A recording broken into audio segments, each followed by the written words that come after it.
Blackjack Britton rides into Sweetwater with his close associate, Cavan Guthrie, and their crew. Blackjack notices Cavan's nephew, Sonny, flaunting his shooting skills to some kids and questions if he's cut out for the gang. Cavan tells his nephew to straighten up.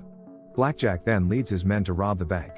He orders the teller to open the safe, and when the teller refuses, Blackjack shoots one of his fingers, forcing him to obey. Sonny and a few others stand guard outside. Sonny spots a woman named Dolly Sloan, well known from dime novels, and asks her to autograph his copy just as a group of officers arrives in town. Blackjack gets wind of the arriving officers and rushes the heist, while their rooftop shooters get ready. A civilian attempts to shoot Blackjack but ends up dead, causing a ruckus that alerts the officers. Blackjack and his gang get into a heavy gunfight, during which Dolly is shot and dies in Sonny's arms. As they retreat, Blackjack's brother, Badger, is wounded, with only Sonny stopping to help. The gang escapes with their stolen money.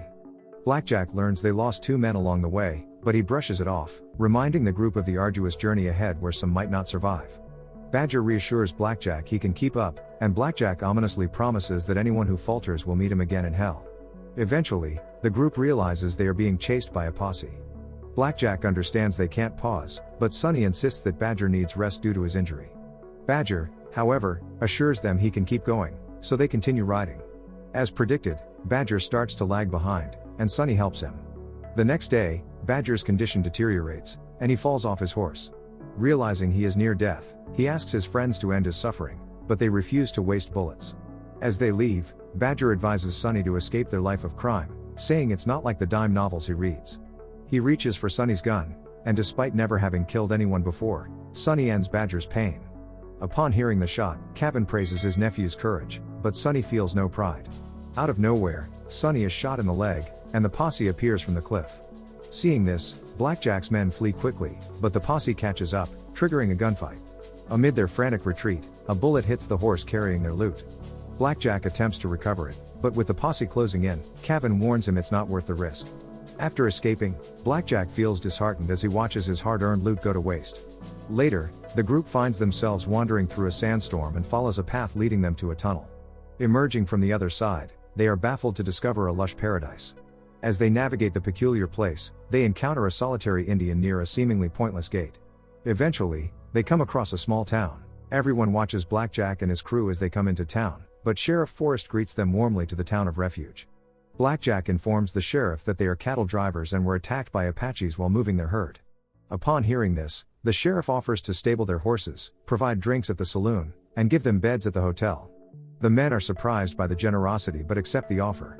Blackjack inquires if he can use the town's telegraph office to contact his client, but Forrest explains that the town is isolated and has no communication with the outside.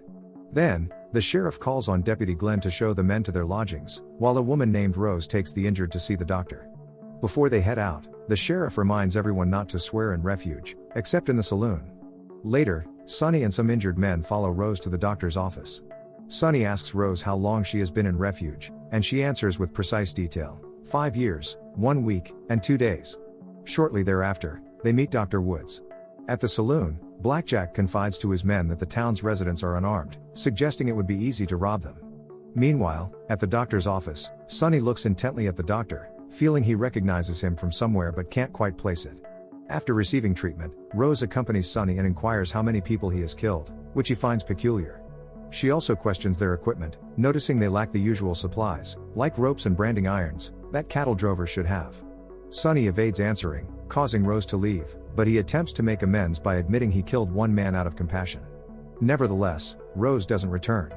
Meanwhile, Forrest assembles his reliable associates, Glenn, Woods, and Brooks, the store owner. They suspect the newcomers aren't drovers based on bullet findings from the injured. Forrest hopes for a peaceful departure, but Glenn regrets welcoming them in the first place. Sonny later meets Cavan in the saloon, where Cavan praises him for being a man. At that moment, Blackjack sees Woods and introduces himself as Jack Smith. He invites the doctor for drinks, but Woods politely declines and exits. Blackjack notes Woods looks familiar but dismisses it. That night, the bell rings, prompting the townsfolk, including the saloon owner, to rush to the church, leaving the saloon to Blackjack and his gang. They conclude the town's strong religious nature, leading Cavan to believe their task will be easy. Sonny, unaware, inquires, but Cavan tells him to mind his own business. After the service, Sonny informs Rose that the man he killed was left to die, claiming it was an act of mercy. He expresses his wish to make amends because he likes her, catching her attention.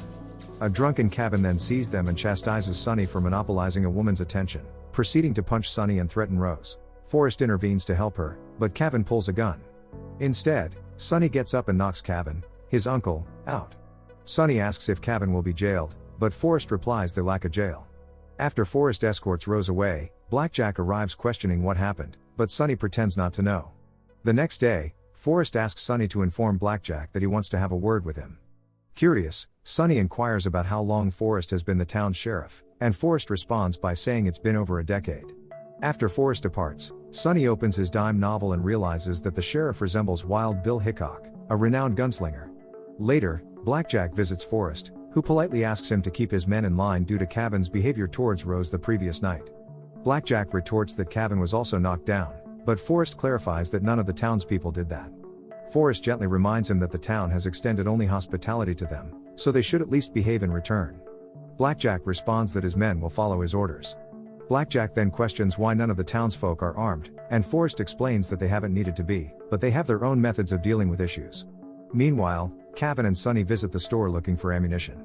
To distract the shopkeeper for Cavan, Sonny asks if they carry dime novels, to which Brooks replies that they only stock the classics. It's only then that Cavan notices Brooks looks like another infamous outlaw, Jesse James. Their conversation is cut short when Cavan drops a few items while hiding ammo in his coat. Cavan then hands out bullets to their men, but they notice Brooks talking to the sheriff, possibly realizing he was caught stealing. Frustrated with maintaining good behavior, Blackjack orders his men to take control of the town by force. Moments later, the men gallop their horses through the streets and hurl knives at the church doors. Forrest, witnessing this, requests Blackjack to intervene, but Blackjack and his men ignore the plea. Determined to halt the chaos, Forrest positions himself in front of the church doors to shield them from the knives. Despite this, the men persist until dark clouds loom overhead. As one man is about to throw another knife, he is struck by lightning and dies. Rain begins to fall, prompting everyone to disperse. Once the streets are empty, a mysterious gatekeeper retrieves the deceased man's body and takes it to the town's outskirts. Later that night, Sonny falls asleep outside the church, waiting for Rose. He awakens as a carriage arrives, and everyone from the church welcomes the new visitor, who turns out to be Dolly, much to Sonny's surprise. Before departing, the coachman gives Forrest a white rose, informing him he can come home on Sunday. Astonished, Forrest accepts the rose and smiles quietly. Confused, Sonny attempts to chase the carriage, but it vanishes. The following day, Sonny confronts Forrest and Dolly, adamant that Dolly died in his arms back in Sweetwater. However, Dolly denies this, claiming her name is Ivy. When Sonny continues to doubt, Rose advises him to let go. With a plan in mind, Sonny follows Woods and shouts, "Holiday, draw." This provokes Woods to turn swiftly as if reaching for a gun. Witnessing this reaction, Sonny becomes certain that Woods is Doc Holliday, the famous gunslinger and gambler. However, Woods insists that anyone would have instinctively turned like that if called out. Even so, Sonny firmly believes the town is a retirement spot for legendary outlaws, thinking Forrest is Wild Bill Hickok, Glenn is Billy the Kid, and Brooks is Jesse James. To test this, the doctor queries what type of outlaw Rose might be, but Sonny cannot respond. Sonny argues that, with their renowned skills, they shouldn't allow Blackjack to dominate them. But he accidentally mentions their leader's true name, which catches Wood's attention. Sonny implores Wood not to reveal this, but the doctor warns Sonny to make the right choices to avoid losing his soul. Later, Sonny visits the farmer whom he identifies as Lefty Slade, a well-known outlaw presumed dead after being shot in the chest and wrist. The farmer claims to be named Lamb, but Sonny checks his wrist, finding a bullet scar. This causes the farmer to confess he is indeed Lefty Slade. Lefty explains that the writer of the novels never even met him when Sonny brings up one of his tales. Before Sonny can ask more, some of Blackjack's men vandalize Lefty's garden. In a fit of rage, Lefty kills one of them with a shovel. Realizing his act, he cries out in guilt. The townspeople gather around, witnessing his crime. Lefty laments his actions from the past 8 years, filled with regret. The gatekeeper soon arrives in the distance. With a final farewell to his neighbors, Lefty goes with the gatekeeper. Sonny observes, hoping for answers, but the gatekeeper returns alone moments later. Meanwhile, the chaos in Refuge continues under Blackjack's men. Forrest, addressing Blackjack by his real name, urges him to leave the town with his followers. In contrast, Blackjack tries to strike the sheriff, but Forrest easily avoids him. After several unsuccessful tries, Blackjack points his gun at Forrest, but an earthquake starts, frightening him. Once the tremors cease, Blackjack gathers his crew and heads to the saloon. Shortly after, Sonny arrives, but Kevin bars his entry. Sonny sneaks in through the back and finds out that the men plan to leave town by dawn. Blackjack instructs them to take whatever they want and kill anyone who resists, but Kevin insists Rose is off limits because he wants her for himself. Hearing this, Sonny searches for Rose and finds her swimming in the lake. Once she's dressed, Sonny notices a bruise on her neck. Recalling Lefty's scars, he realizes this is how she died. Rose sorrowfully reveals she was the first woman hanged in the Arizona territory. Sonny identifies her as Betty McCulloch, who killed her father with a meat cleaver. Rose shares that everyone forgot how her father had abused her since she was 12. Sonny understands that Refuge is a place for people like her to get a second chance, but Rose corrects him, saying it's actually their last chance. Sonny offers to stay with her, warning her that the others will wreck the town. Rose isn't worried, claiming the town has faced worse than being destroyed. Nonetheless, she agrees to inform Forrest. Rose sadly tells Sonny she wishes they had met in another time. When Sonny moves to kiss her, Rose turns him down. That night, Sonny joins the townspeople at church. There he discovers that Refuge is a kind of purgatory. If the residents can resist temptations from their past lives for 10 years, they will enter heaven. A single mistake can condemn them forever. Forrest has less than a day before ascending to heaven, so he has been tolerating Blackjack and his men. Upon hearing this, Sonny feels let down that they won't fight. He leaves but gets ambushed by Blackjack and Kevin. The townspeople hear him being beaten outside but can't intervene for fear of jeopardizing their souls. They watch until Sonny is left unconscious by his assailants. Later, they bring Sonny to Wood's office for treatment. When Sonny wakes up, Forrest apologizes for not being able to help him. Sonny says he understands but declares he's ready to confront Blackjack's men to protect them all. Once alone, Rose kisses Sonny. The next day, despite being weakened, Sonny prepares to face the men alone. Rose and the others plead with him not to go, but Sonny insists. At that moment, the bell rings, and the townsfolk gather at the church. As Dolly pulls Rose inside, Sonny confesses his love for her. Meanwhile, Forrest decides to stay. He realizes that for the past decade, he's been selfish, but Sonny's courage inspires him to fight for the community. Woods notes he has 5 hours left until entering heaven, but Forrest discards the rose given by the coachman and arms himself. Motivated by his example, Glenn and Brooks also choose to fight for their home rather than seek salvation. Seeing this, Blackjack prepares his men and orders them to burn the houses. At the same time, Sonny and his group bravely approach, offering Blackjack one last chance to back down. Blackjack's crew tries to fire at them from behind, but Woods saves their lives. At that moment, the horses break loose from the stables, leading to a gunfight where the former gunfighters swiftly take down the gang. Sonny hesitates to shoot his uncle, so Kevin wounds him in the arm. Glenn ultimately tackles a man off his horse and beats him up. Glenn then feigns death on the ground while discreetly reloading his gun to shoot the enemy at close range. They manage to kill most of Blackjack's men, and silence falls over the area. Rose runs out of the church and into Sonny's arms, but Kevin shows up and shoots Sonny. Although Sonny shoots back and kills Kevin, he too is hit in the chest. Sonny, confused, realizes that he doesn't feel any pain, as though he isn't actually dying.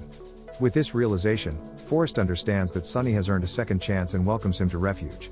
Suddenly, Blackjack shows up, recognizes Forrest's skills, and calls him out by name. He challenges Forrest to a duel, but Forrest quickly shoots him. Blackjack grins, thinking he's become one of them since he feels no pain, but Forrest shoots him in the head, denying him entry to their town. Soon after, the gatekeeper arrives to retrieve Blackjack and Kevin's bodies. He carries them through the misty gates until he reaches a pit filled with hot lava, where he disposes of the bodies. Returning inside the entrances, Forrest, Woods, Glenn, and Brooks plan to join the gatekeeper. The coachman arrives and invites the men home, explaining that the Creator is not blind. The 4 men enter the carriage, knowing that their sacrifice has finally earned them a place in heaven. The coachman also invites Sonny to join because he has nothing more to prove. Although he is grateful, he chooses to stay and be with Rose. After hearing this, Forrest hands him his badge and appoints him as Refuge's new sheriff. The carriage transports Forrest, Woods, Glenn, and Brooks to heaven, where they finally find redemption. Don't forget to subscribe and turn on the notification bell if you want to watch more videos like this. Thanks and see you again soon. Take care.